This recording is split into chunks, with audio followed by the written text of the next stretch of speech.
Application period to begin soon on hundreds of new residential flats. A national anthem law could be coming to a pitch near you. And Oscar-winning actor the latest to be accused on sexual misconduct.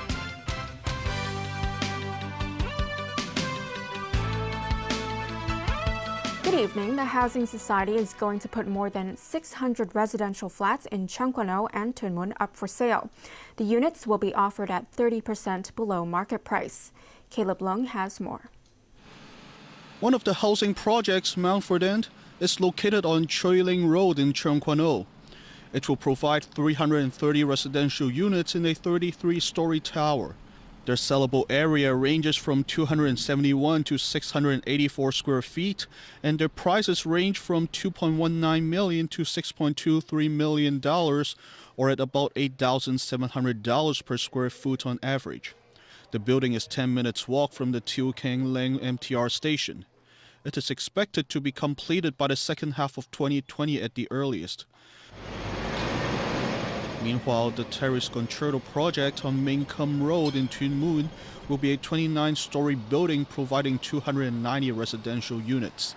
The units will range from 297 to 662 square feet in area.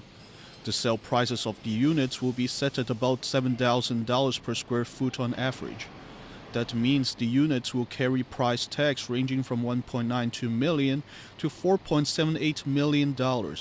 The construction work is expected to be completed by the first half of 2020. The quota allocation ratio between green and white forms applicants for the flats is set at 50-50. Public rental housing tenants can apply with green forms without any income or asset restrictions. As for white form applicants, those who live in private flats but can't afford to buy private homes at market prices, they will be subject to asset and monthly income limits. The Housing Society says the ratio was set to take care of white form and green form applicants in a balanced manner. In order to boost or to encourage the public housing residents to take up a subsidized sale flat so that their original rental units can be reallocated to the more needy families. On the other hand, we think that we have to serve also or to take care also the housing needs of the white form applicants. The application period for the flats will be from November 7th to the 20th. Caleb Wong, TVB News. The National People's Congress's Standing Committee is expected to discuss adding the national anthem law to Annex 3 of the Basic Law.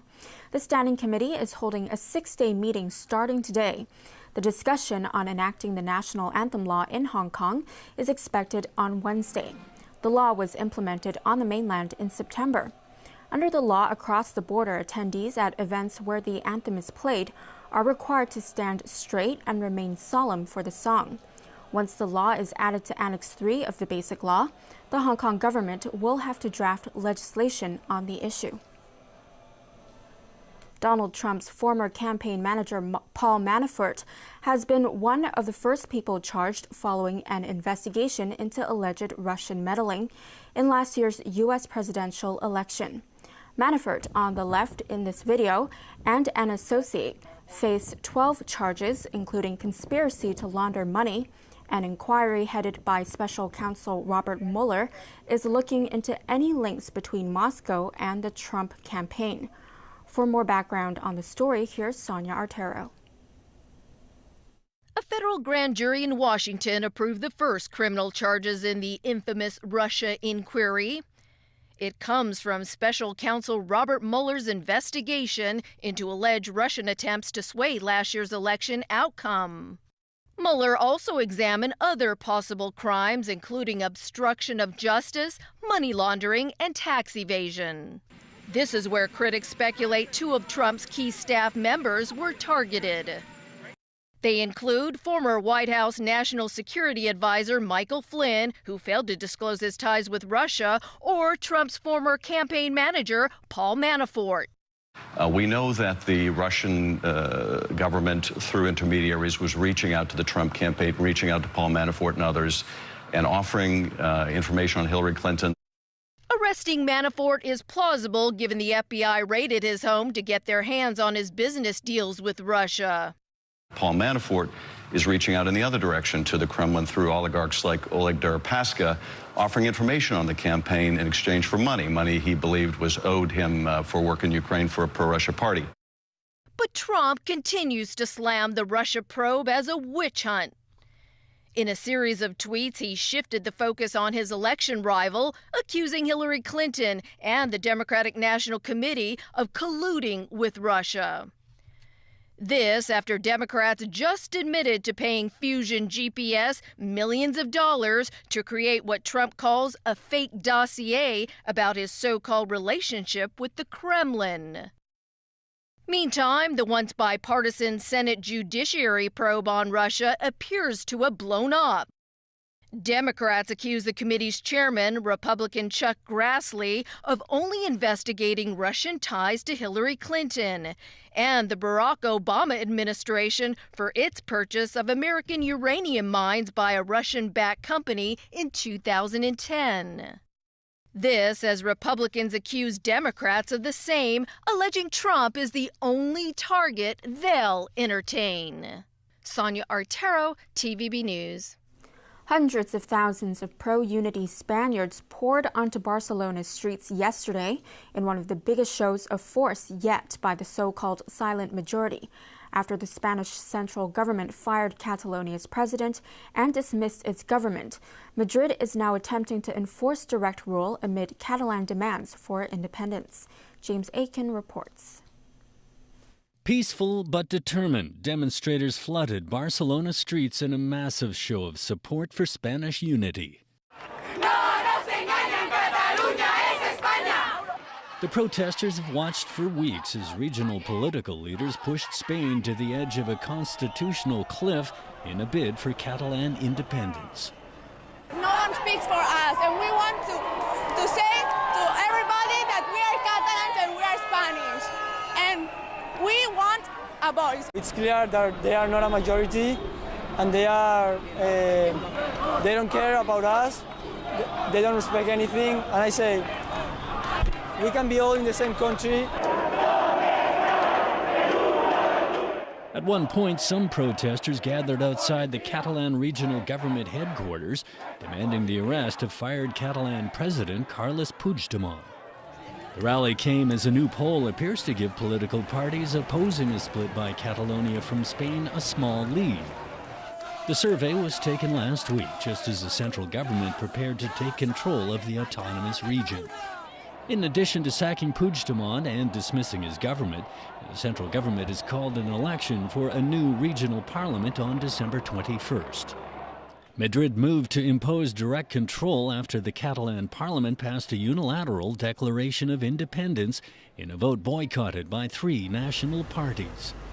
The Catalan National Assembly has urged civil servants not to follow orders from the central government and to mount peaceful resistance. Spain's foreign minister says Puigdemont could be eligible to run in the regional election. If he is not put in jail at that time, I think he is not ineligible. So theoretically, his party could put him up as a candidate, I think. Puigdemont could still face criminal charges for his role in the separatist movement as Madrid moves to tame the worst political crisis Spain has seen in decades. James Aiken, TVB News.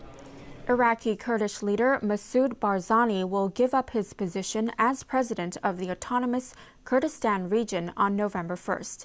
This after an independence referendum he championed backfired and triggered a regional crisis. Jeff Tang reports. It's been just over a month since that ill-fated independence referendum spearheaded by Masoud Barzani. Now he's already calling it quits by dissolving his powers as Kurdish president. In his first televised speech since the referendum's fallout turned violent earlier this month, Barzani blamed the Iraqi central government for the regional crisis that followed the independence vote. He vigorously defended his decision to hold the September 25th referendum, which ended in a resounding yes for independence.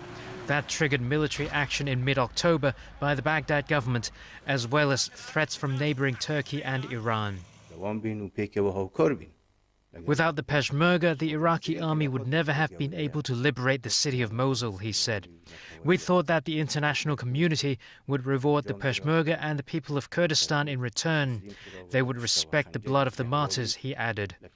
Barzani instructed Parliament to distribute his presidential powers between the Kurdish Prime Minister, Parliament and the judiciary. He also informed Parliament that he will not seek an extension of his term under any conditions after it expires on November 1st. But a senior aide said the move did not mean Barzani is stepping down. Kurdish president elections scheduled to be held in November have been postponed indefinitely. As Barzani made his announcement, there was high drama at the Kurdish parliament.